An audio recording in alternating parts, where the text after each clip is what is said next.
วัดมิ่งเมืองมูลตำบลพิชัยอำเภอเมืองจังหวัดลำปางขอเชื้อเชิญพุทธศาสนิกชนพุทธบริษัทร่วมงานบุญตามตอดพระเจ้าพุทธมิ่งมงคลมุนีสีเคลาพระเจ้าเศรษฐีหลวงฉลองสมโภชในวันที่15 16 17 กุมภาพันธ์ 2567 เจ้าวันที่15 กุมภาพันธ์ตั้งแต่เวลา 8 โมงเจ้าไปต้นไปร่วมพิธีบวงสรวงเทวดาชมมหรสพสมโภชศิลปินปื้นบ้านล้านนาจ้างซอชื่อดังคณะไอ้วัดเมืองเถิดเวลาบ่าย3 โมงพิธีทำบุญทักษิณาทานตามต้องสะเปาอดีตเจ้าอาวาสและบรรพชนผู้มีคุณูปการพิธีแห่เครื่องสักการะพระพุทธมิ่งมงคลมุนีสีเคลาขบวนฟ้อนเล็บโดยจ้างฟ้อนจิตอาสา108 คนฟ้อนถวายเป็นพุทธบูชาชมขบวนแห่ขวตาลอย่างยิ่งใหญ่เวลา1 ทุ่มพิธีพุทธาภิเษกเบิกเนตรพระพุทธมิ่งมงคลมุนีสีเคลาพระสงฆ์เจริญพระพุทธมนต์สวดมนต์ตั้งแสดงพระธรรมเทศนาสาราธิการสูตรปารมีปัญจันพุทธาภิเษกเกจิครูบาอาจารย์5 รูปนั่งปกจิตภาวนาพิธีสวดเบิกเก้าว่างตลอดทั้งคืนเจ้าวันที่16เวลาบ่าย3 โมงเป็นต้นไปคณะศรัทธาของวัดต่างๆร่วมแห่แห่ตามต่อชมการแสดงศิลปะวัฒนธรรมล้านนาและมหรสพดนตรียิ่งใหญ่อลังการวิจิตรการตาวันที่17ตั้งแต่เวลา10 โมงเจ้าเป็นต้นไปพิธีตามต่อพระพุทธมิ่งมงคลมุนีสีเคลาองค์ประธานในพิธีโดยพระเดชพระคุณรองศาสตราจารย์ดร.พระเทพเวทีเจ้าคณะภาค 6เปิดป้ายพระพุทธมิ่งมงคลมุนีสีเคลาอาคารพิพิธภัณฑ์ประเพณี12 เดือนล้านนาร่วมเป็นเจ้าภาพเจ้าศรัทธาเจ้าภาพโรงทานเจ้าภาพน้ำปานะเจ้าภาพกันเตเจ้าภาพกันสวดเจ้าภาพกันเบิกเจ้าภาพทายทาน200 ชุดละ 2,000 บาทและเจ้าภาพต่างๆติดต่อสอบถามรายละเอียดได้ที่ผู้ช่วยศาสตราจารย์ดร.พระครูสิริธรรมบัณฑิตเจ้าอาวาสวัดมิ่งเมืองมูลรองผู้อำนวยการฝ่ายวิชาการมหาวิทยาลัยมหาจุฬาลงกรณราชวิทยาลัยวิทยาสงฆ์นครลำปาง064 949 5999หรือทำบุญผ่านบัญชีธนาคารกรุงไทยสาขาประตูชัยบัญชีออมทรัพย์เลขที่536 086 1738ชื่อบัญชีวัดมิ่งเมืองมูลบัดนี้หรือไปร่วมงานตามตอดสมโภชพระพุทธมิ่งมงคลมุนีสีเคลาหรือพระเจ้าเศรษฐีหลวงขนาดหน้าตัก8 เมตรในวันที่15 16 17 กุมภาพันธ์ 2567 ณ วัดมิ่งเมืองมูลถนนพหลโยธินลำปางงาวตำบลพิชัยอำเภอเมืองจังหวัดลำปางโดยการเลิกครับ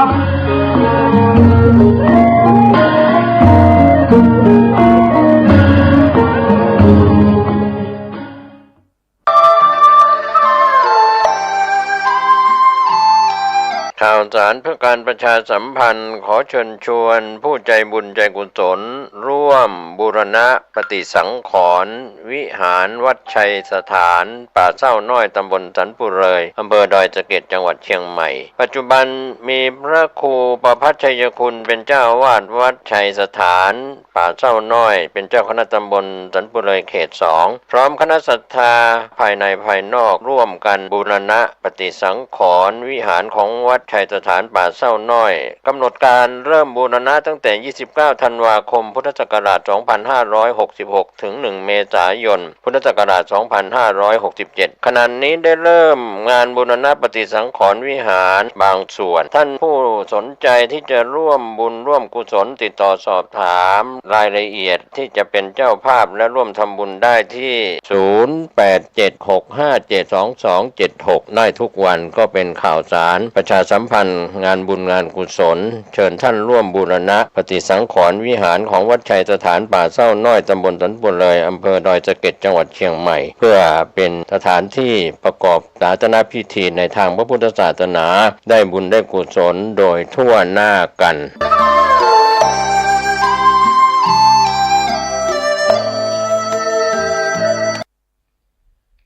นะโมตัสสะภะคะวะโต อะระหะโตสัมมาสัมพุทธัสสะขอความนอบน้อมจงมีแด่องค์สมเด็จพระบรมศาสดาสัมมาสัมพุทธเจ้า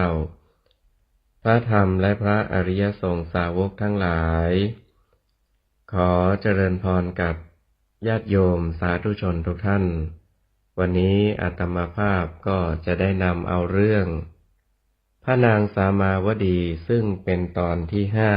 5มาอธิบายให้กับญาติโยมสาธุชนทุกท่านดำเนินความว่าอัฏฐนังพรามโนขณะนั้นพราหมณ์พูดเย้ยพรามณีว่าน้องเธอมักเห็นมนต์เหมือนเห็นจระเข้ในโอ่งน้ำหรือเห็นเหมือนโจรอยู่กลางเรือนนิ่งเสียเถอะอย่าพูดมากไปเลยพรามณีพูดยืนยันกับพราหมณ์ว่าท่านพราหมณ์ท่านอยากพูดอะไรก็จงพูดไปตามใจเถิดแต่เท้านี้ไม่ใช่เท้าของคนเสพเบญจกามคุณแน่พราหมณ์มองดูไปทางโน้นทางนี้ก็เห็นสมเด็จพระบรมศาสดาจึงพูดว่านี่อย่างไรเล่าบุรุษนั้นแล้วก็เดินไปหาแล้วกราบทูลว่าดูก่อนสมณะข้าพเจ้าขอมอบธิดาให้แก่ท่านเพื่อเลี้ยงดูต่อไปส่วนสมเด็จพระบรมศาสดาไม่ตรัสว่าเราต้องการหรือไม่ต้องการธิดาของท่านแต่ตรัสว่าดูก่อนท่านพราหมณ์เราจะแสดงเหตุอย่างหนึ่งให้ท่านฟังเมื่อพราหมณ์กราบทูลว่าเชิญแสดงเถิดสมณะสมเด็จพระพุทธองค์จึงตรัสบอกถึงการที่พระองค์ถูกพญามารคอยติดตามมาตั้งแต่เสด็จออกทรงผนวดจนกระทั่งถึงคนต้นไม้อัชฌปาลนิโครธและตรัสบอกถึงการยั่วเย้าเล้าโลมที่ธิดาของพญามารประกอบขึ้นด้วยการแปลงตนเป็นนางกุมาริกาเป็นต้นมาเพื่อช่วยระงับดับความโศกให้แก่พญามารซึ่งมีความโศกโศกาว่าบัดนี้พระสมณะนี้ล่วงวิสัยของเราไปเสียแล้วที่โคนต้นอัชฌปาลนิโครธแล้วตรัสว่าแม้คราวนั้นเรามิได้มีความต้องการครั้นแล้วจึงได้ตรัสพระธรรมเทศนาพุทธนิพนธกถาซึ่งมีข้อความดังนี้แม้ความพอใจในเมถุนก็มิได้มีแก่เราเพราะเห็นธิดาพญามารชื่อนางตัณหานางราคาและนางอรดีความพอใจของเราจะมีเพราะเห็นธิดาของท่านนี้ซึ่งเต็มไปด้วยมูดและคูดได้อย่างไรเล่า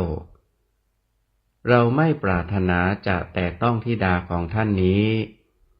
แม้เพียงด้วยเท้าในเวลาจบพระพุทธนิพนธกถาพราหมณ์และพรามณีก็ได้ดำรงอยู่ในอนาคามิผลฝ่ายนางมาคันธิยาผู้เป็นธิดานั้นเล่าได้ผูกอาฆาตในสมเด็จพระบรมศาสดาไว้ว่าถ้าพระสมณะนั้นไม่ต้องการเราก็ควรจะพูดว่าไม่ต้องการแต่นี่ทำเราให้เต็มไปด้วยมูดและคูดและยังพูดว่าไม่ปรารถนาจะแตะต้องธิดาของท่านนี้แม้เพียงด้วยเท้าช่างเถอะเราอาศัยชาติสมบัติกุลสมบัติประเทศสมบัติโภคสมบัติ ยศสมบัติและวัยสมบัติของตนได้พระสดาเห็นปานนั้นจักรู้สิ่งที่ควรทำแก้แค้นแก่พระสมณโคดมให้จงได้มีคำถามสอดเข้ามาว่าก็สมเด็จพระบรมศาสดาทรงทราบหรือไม่ทรงทราบถึงเหตุที่ทำให้นางมาคันธยาเกิดความอาฆาตขึ้นในพระองค์วิสัชนาว่าทรงทราบเหมือนกันถามว่าเมื่อทรงทราบอยู่เพราะเหตุใดจึงตรัสพระคาถานี้เล่าวิสัชนาว่าที่ตรัสพระคาถานี้ก็เพื่อโปรดพราหมณ์และพรามณีทั้งสองต่างหากธรรมดาพระพุทธเจ้าทั้งหลายไม่ทรงถือความอาฆาตเป็นประมาณย่อมทรงแสดงพระธรรมเทศนาด้วยถือบุคคลผู้ควรบรรลุมรรคผลเป็นประมาณอย่างเดียวเท่านั้น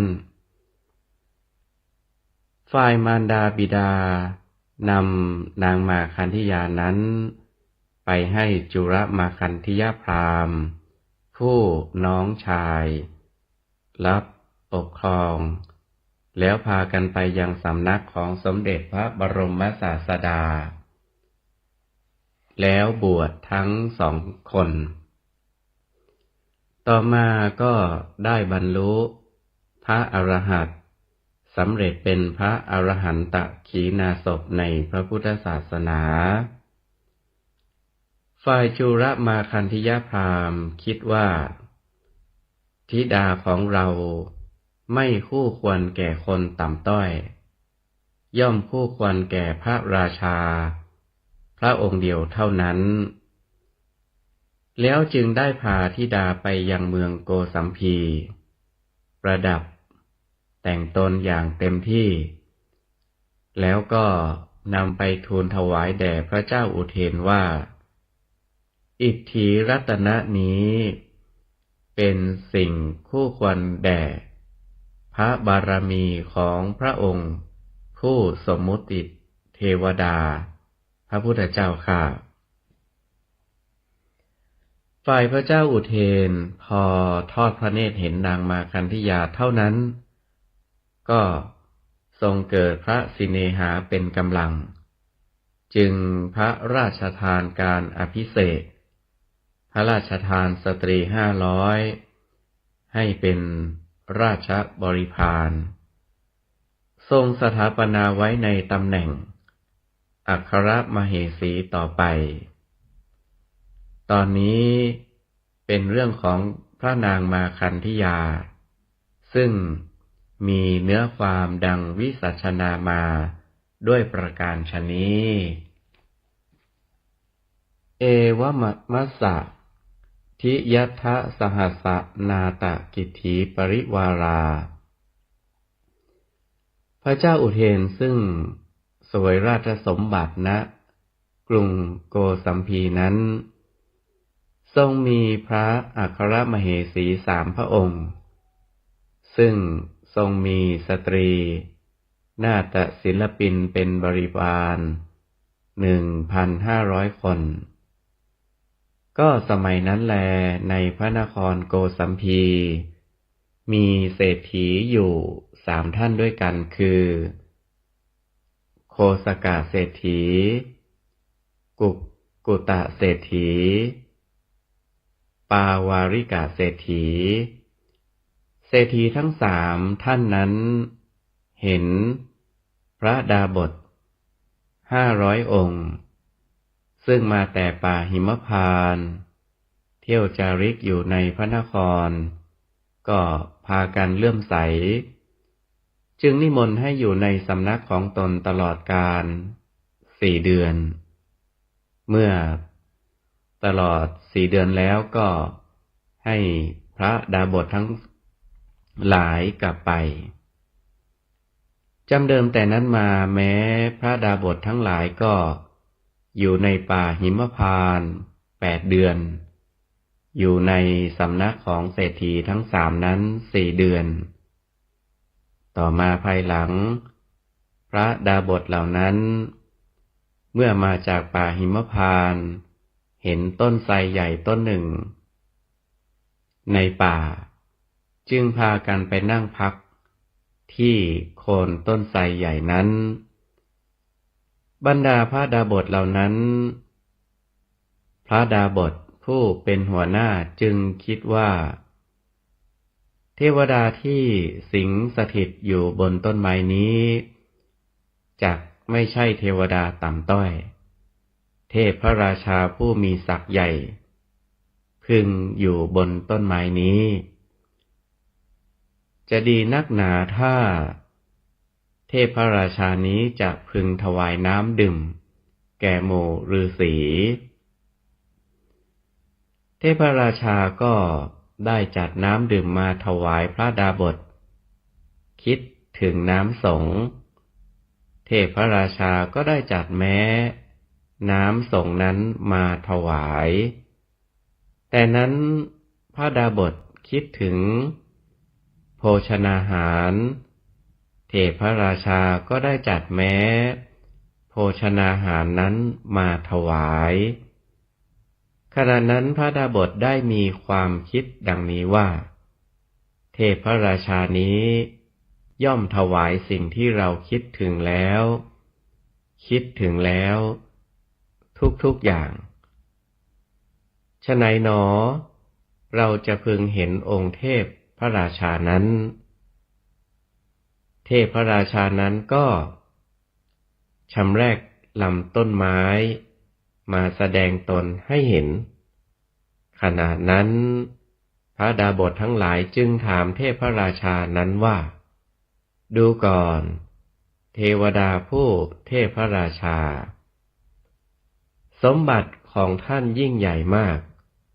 ท่านได้สมบัติยิ่งใหญ่นี้เพราะสร้างบุญญกรรมอะไรไว้หนอเทพพระราชาพูดว่าพระผู้เป็นเจ้าทั้งหลายอย่าถามถึงเลยพระดาบสทั้งหลายพูดเร้าว่าดูก่อนเทพพระราชาขอกรุณาบอกสักหน่อยเถิดเทพพระราชานั้นละอายใจเพราะกรรมที่ตนได้สร้างไว้นั้นเป็นสิ่งเล็กน้อยจึงไม่กล้าจะบอก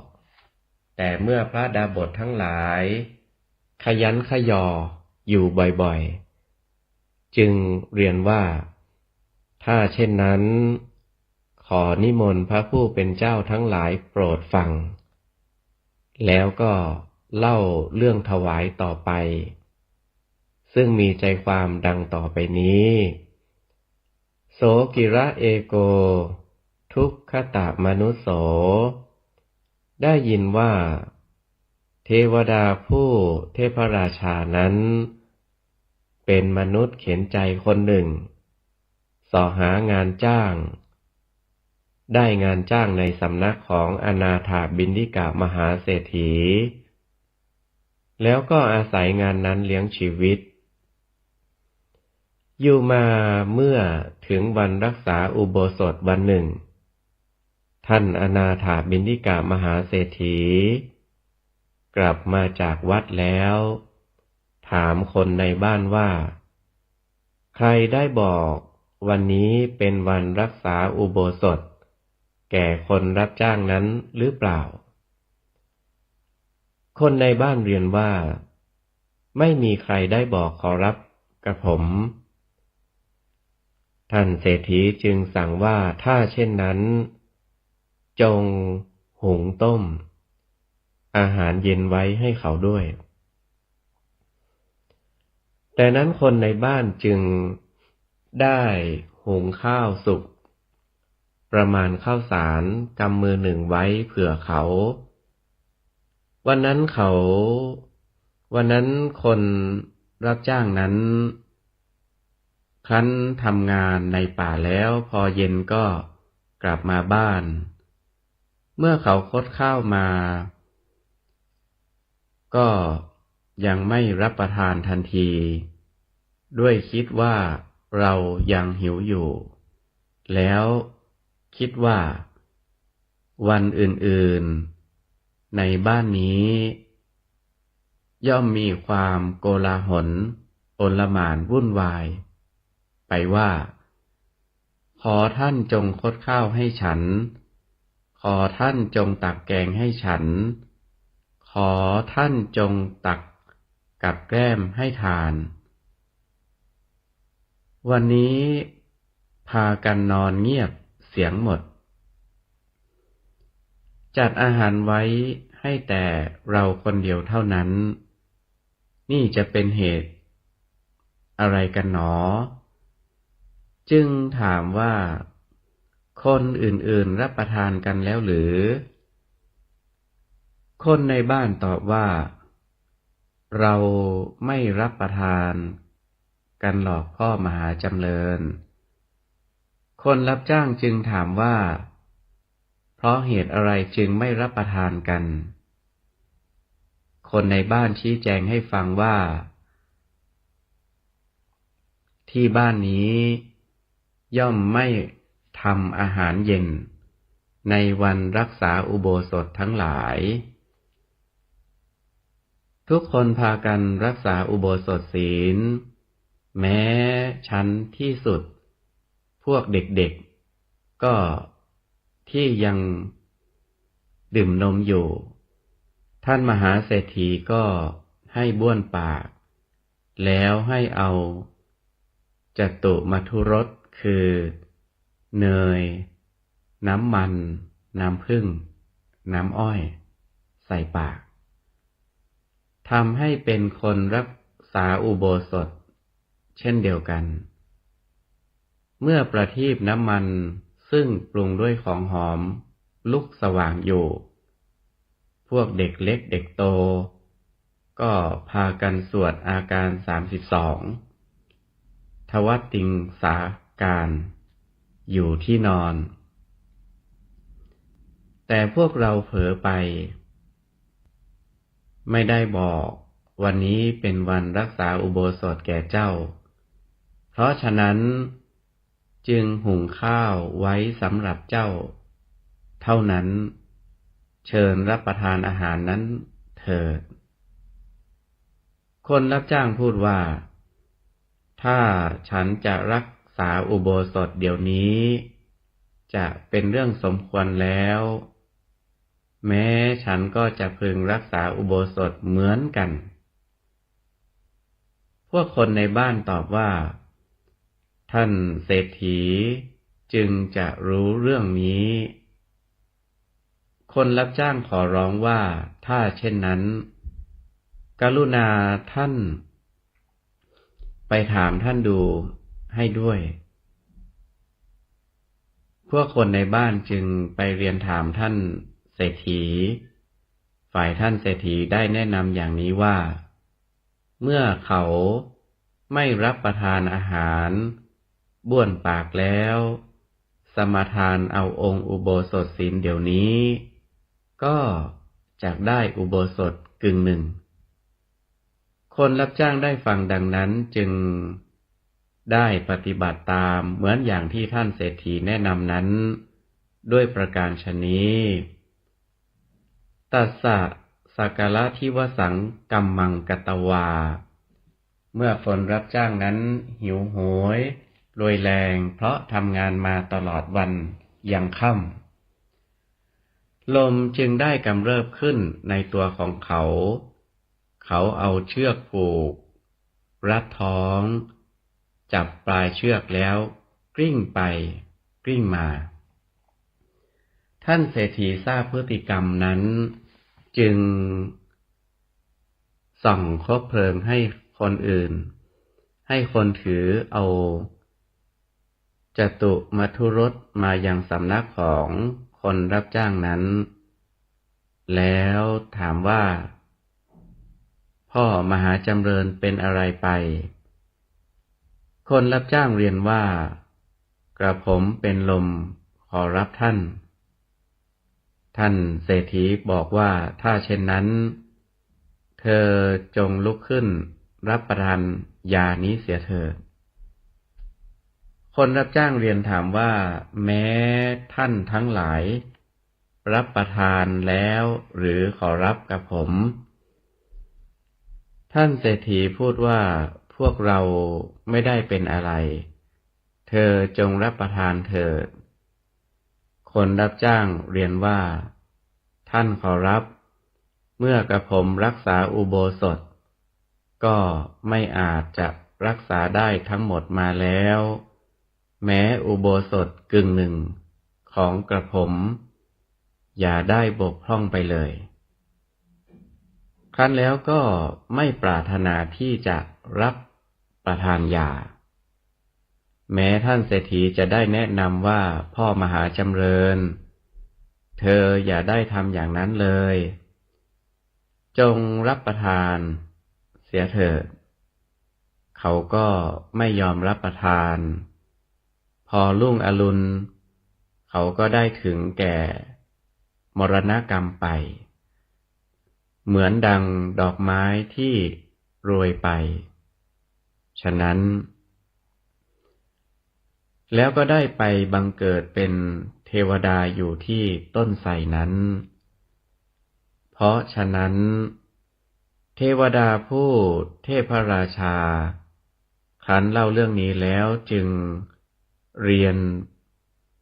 พระดาบททั้งหลายอีกว่าท่านเศรษฐีนั้นเป็นพุทธมามกะนับถือพระพุทธเจ้าเป็นธรรมมามกะนับถือพระธรรมเป็นสังฆมามกะนับถือพระสงฆ์สมบัตินี้ข้าพเจ้าได้แล้วด้วยอาศัยแห่งอุโบสถกึ่งหนึ่งที่ข้าพเจ้าได้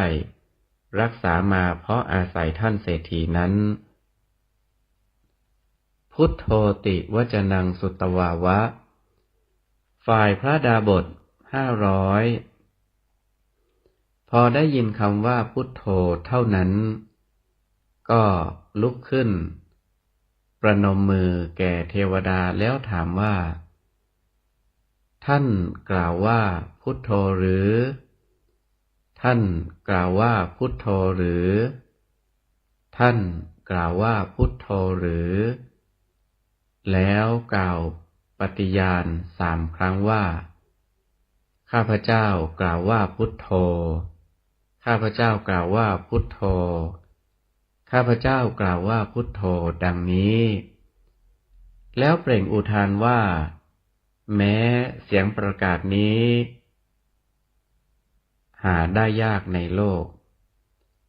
แล้วพูดกับเทวดาต่อไปว่าดูก่อนเทวดาท่านได้ให้พวกข้าพเจ้าได้ยินเสียงซึ่งไม่เคยได้ยินมาตลอดแสนกับเป็นอันมากขณะนั้นพระดาบทที่เป็นอันเตวสิกทั้งหลายจึงได้เรียนกับอาจารย์ว่าถ้าเช่นนั้นเราทั้งหลายจะไปเฝ้าสมเด็จพระบรมศาสดาฝ่ายพระดาบทผู้อาจารย์ให้ข้อแนะนำว่าพ่อมหาจำเริญทั้งหลายท่านเศรษฐีทั้ง3เป็นผู้มีอุปการะคุณแก่เรามากพรุ่งนี้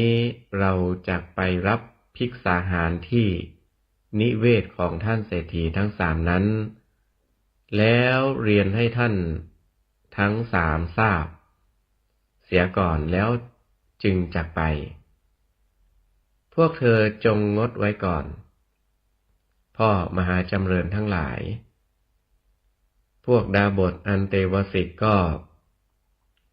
งดรอไว้ตามคำแนะนำของอาจารย์วันรุ่งขึ้นเศรษฐีทั้ง3จัดแจงข้าวยาคูและข้าวสวยเป็นต้นปูลาดอาสนะทราบว่าวันนี้เป็นวันที่พระผู้เป็นเจ้าทั้งหลายของเราจะมาถึงพ พอพวกพระดาบสมาถึงแล้วก็พากันทำการต้อนรับพาไปยังนิเวศนิมนต์ให้นั่งบนอาสนะแล้วก็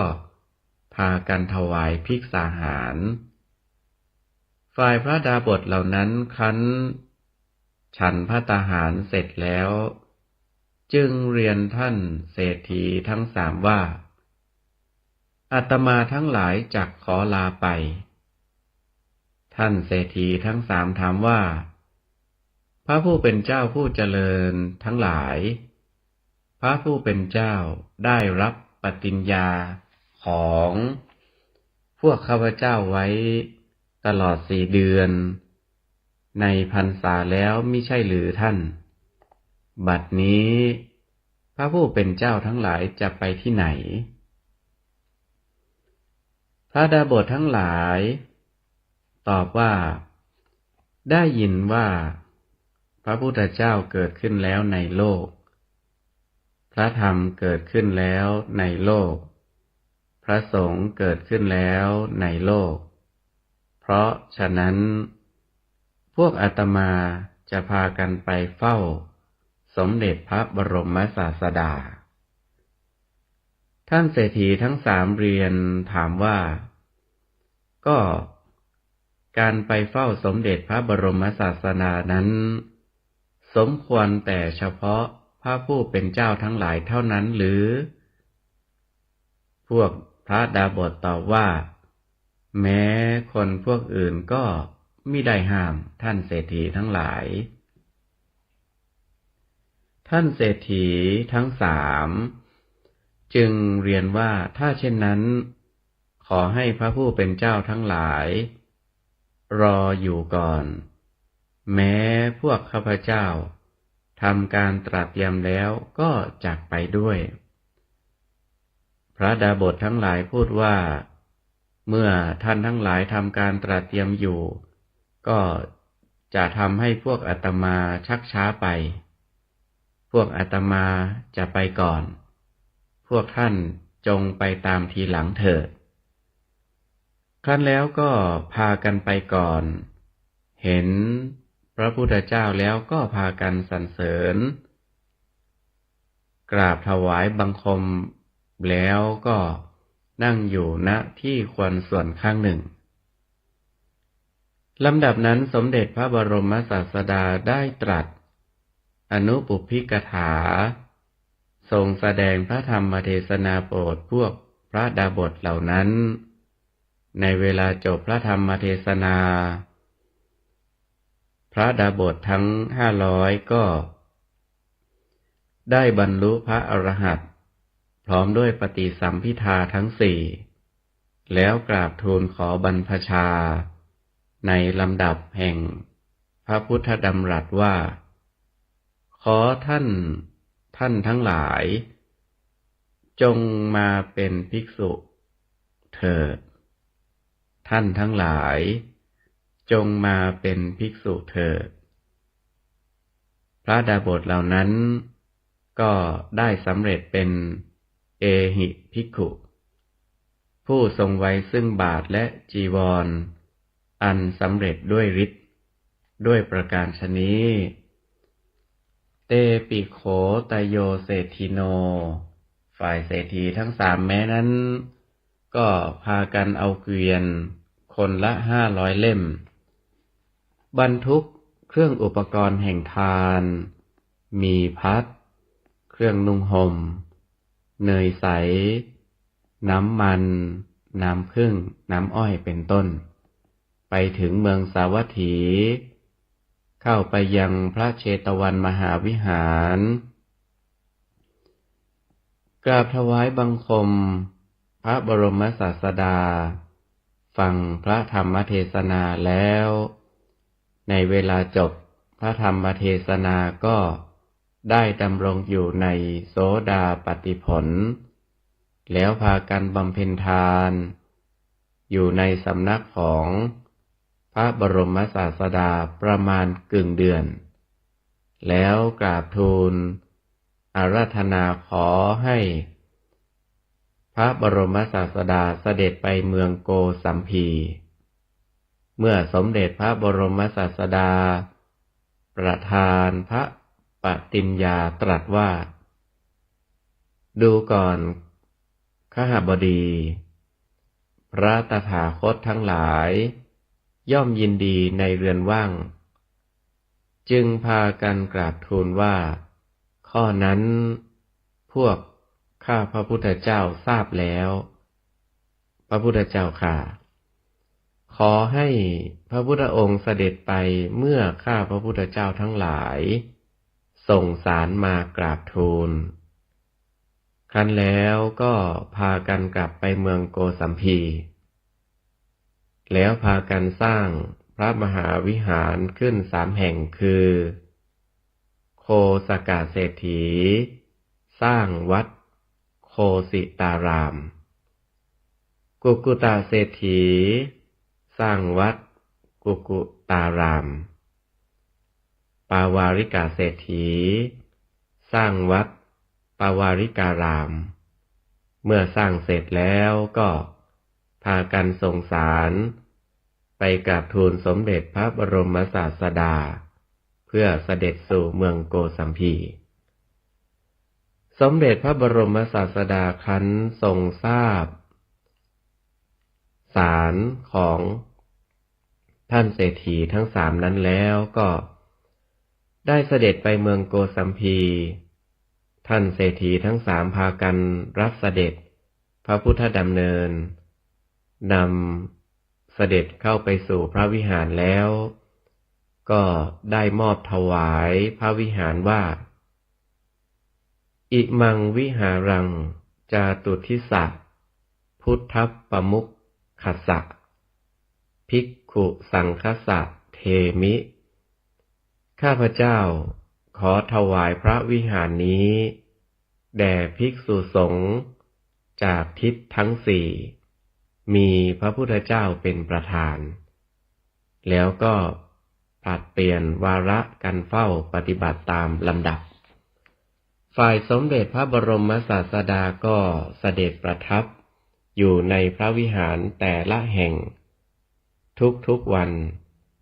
และเสด็จประทับอยู่ในพระวิหารของเศรษฐีคนใดก็เสด็จไปบิณฑบาตที่ประตูบ้านของเศรษฐีคนนั้นก็ท่านเศรษฐีทั้ง3นั้นมีช่างดอกไม้เป็นอุปถากอยู่คนหนึ่งชื่อนายสุมาณะนายสุมาณะนั้นได้เรียนท่านเศรษฐีทั้ง3อย่างนี้ว่ากระผมเป็นผู้อุปการะท่านทั้งหลายมานานกระผมมีความประสงค์จะรับเลี้ยงพระบรมศาสดาขอท่านทั้งหลายจงกรุณาให้พระบรมศาสดาแก่กระผมสักวันหนึ่งเถิดเศรษฐีทั้ง3อนุญาตว่านายถ้าเช่นนั้นเธอจงนิมนต์พระบรมศาสดาเสวยในวันพรุ่งนี้เถิดนายสุมาณะเรียนว่าขอบพระคุณอย่างยิ่งขอรับท่านเศรษฐีนิมนต์พระบรมศาสดาแล้วก็ตระเตรียมเครื่องสักการะบูชาต่อไปตถาราชาในการครั้งนั้นพระเจ้าอุเทนได้พระราชทานมูลค่าดอกไม้แด่พระนางสามาวดีวันละ8 กหาปณะนางกำนันของ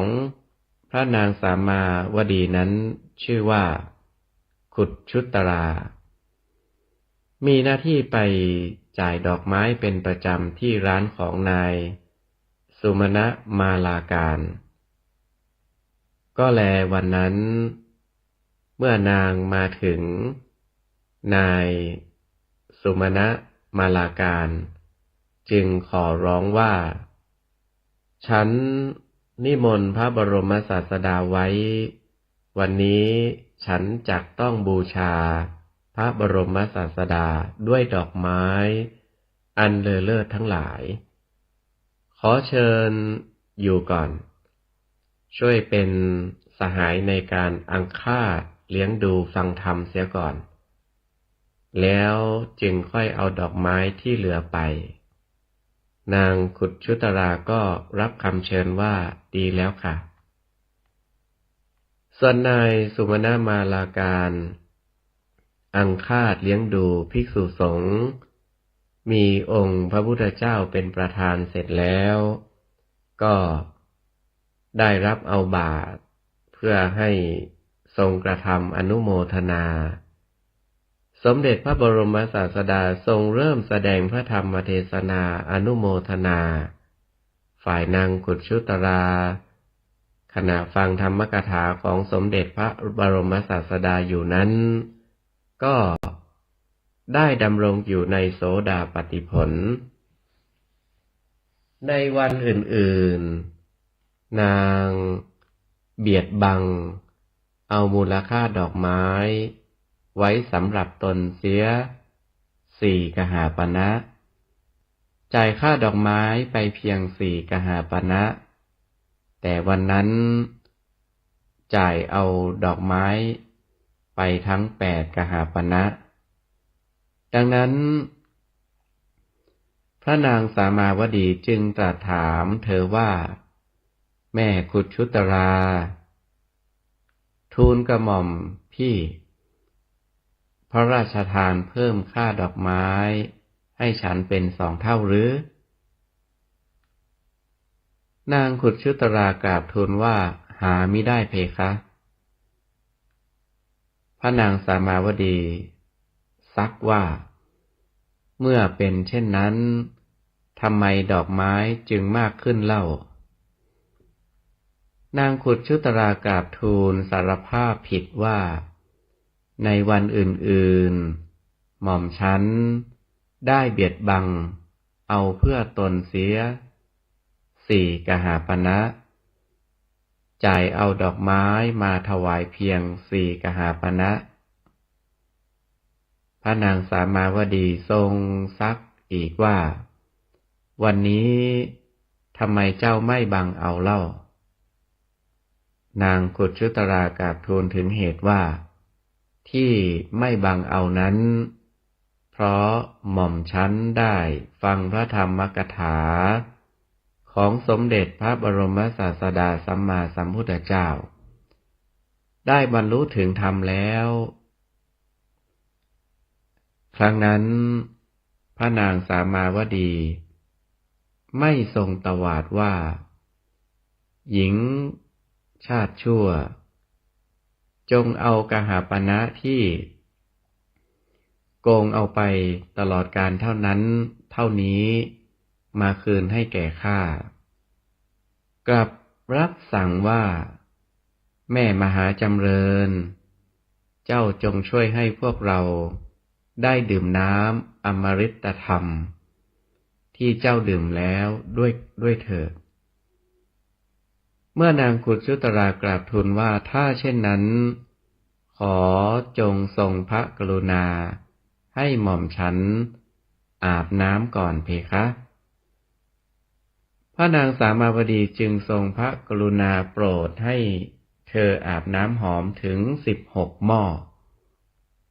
และพระราชทานผ้าเนื้อละเอียดอย่างดี2 ผืนนางขุดชุตราก็รับพระราชทานมานุ่งผืน 1ห่มผืน 1ให้ปูอาสนะให้นำเอาพัดมาอัน 1แล้วขึ้นนั่งบนอาสนะถือพัดอันวิจิตรเชิญสตรี500มาแล้วแสดงพระธรรมเทศนาโปรดสตรีเหล่านั้นโดยทำนองที่พระบรมศาสดาทรงแสดงนั่นเองสตรีเหล่านั้นฟังธรรมกถาของนางขุดชุตราแล้วก็ได้ดำรงอยู่ในโสดาปัตติผลทั้งหมดทั้งสิ้นตาสัพพาปิขุดชุตรังวันทิตวา สตรีทั้งหมดนั้นไหว้นางกุจุตลาแล้วก็พากันกล่าวประกาศว่าคุณแม่เจ้าขานับตั้งแต่วันนี้ไปคุณแม่ไม่ต้องทำงานที่หม่นหมองจงดำรงอยู่ในฐานะแห่งมารดา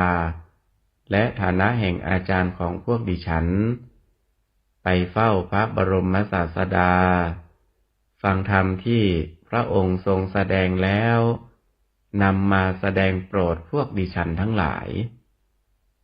นางกุจุตรานั้นเมื่อทำอยู่อย่างนั้นภายหลังต่อมาก็เป็นผู้ทรงจำพระไตรปิฎกต่อมาสมเด็จพระบรมศาสดาก็ได้ทรงตั้งเธอไว้ในตำแหน่งเอตทัคคะ โดยพระพุทธวจนะว่าดูก่อนภิกษุทั้งหลายนางคุชุตรานี้เป็นผู้เลิศกว่าบรรดาอุบาสิกาทั้งหลายผู้เป็นสาวิกาของเราผู้สามารถแสดงธรรมกถาเป็นพหูสูตรสตรี500แม้เหล่านั้นได้ขอร้องนางคุชุตราอย่างนี้ว่าคุณแม่เจ้าขาพวกดิฉันมีความปรารถนาอยากจะเฝ้าสมเด็จพระบรมศาสดาขอคุณแม่จงกรุณาช่วยให้พวกดิฉันได้เฝ้าพระองค์ด้วยเถิดพวกดิฉันจักบูชาพระองค์ด้วยของหอมและดอกไม้เป็นต้นนางกุชุตราชี้แจงว่าแม่เจ้าทั้งหลายขึ้นชื่อว่าราชตระกูลมีโทษหนักดิฉันไม่อาจที่จะพาท่านทั้งหลายออกไปข้างนอกพระราชวังได้สตรีเหล่านั้นพูดวิงวอนว่าคุณแม่เจ้าขาอย่าให้พวกดิฉันสูญเสียจากความดีขอคุณแม่จงกรุณาช่วยให้พวกดิฉันได้เฝ้าสมเด็จพระบรมศาสดาให้จงได้เถิดนางกุชุตราจึงแนะนำว่าถ้าเช่นนั้นท่านทั้งหลายจงเจาะช่องที่ฝาห้องที่อยู่ของท่านทั้งหลายให้กว้างเท่าที่สามารถจะมองเห็นได้แล้วให้เอาของหอมและดอกไม้เป็นต้นมายืนมองดูอยู่ที่ตรงนั้นขณะที่พระบรมศาสดาเสด็จผ่านไปยังประตูบ้านของท่านเศรษฐีทั้ง3จงยกมือทั้งสองถวายบังคมและบูชาพระพุทธองค์เถิดสตรีเหล่านั้นพากันปฏิบัติตามข้อแนะนำของนางกุชุตรานั้นแล้วก็ได้แลเห็นสมเด็จพระบรมศาสดาขณะเสด็จผ่านไปและขณะเสด็จผ่านมาได้พากันถวายบังคมและบูชาสมเด็จพระพุทธองค์สมดังความประสงค์ด้วยประการฉะนี้ดังนั้นวันนี้อาตมาภาพก็ได้นำเอาเรื่องพระนางสามาวดีซึ่งเป็นตอนที่5มาอธิบายชี้แจงให้กับญาติโยมก็สมควรแก่เวลาขออำนาจคุณพระศรีรัตนตรัยคือคุณของพระพุทธเจ้าคุณของพระธรรมคุณของพระอริยสงฆ์บุญกุศลคุณงามความดีต่างๆได้โปรดอภิบาลคุ้มครองรักษาให้ญาติโยมสาธุชนทุกท่านจงมีแต่ความสุขความเจริญมีความสุขกายสุขใจเจริญด้วยจตุรพิทธพรชัย4ประการกล่าวคือมีอายุวันนะสุขะภาละปฏิภาณธนสารสมบัติมีความก้าวหน้าในธรรมะขององค์สมเด็จพระบรมศาสดาสัมมาสัมพุทธเจ้าทุกท่านทุกคนเทอญ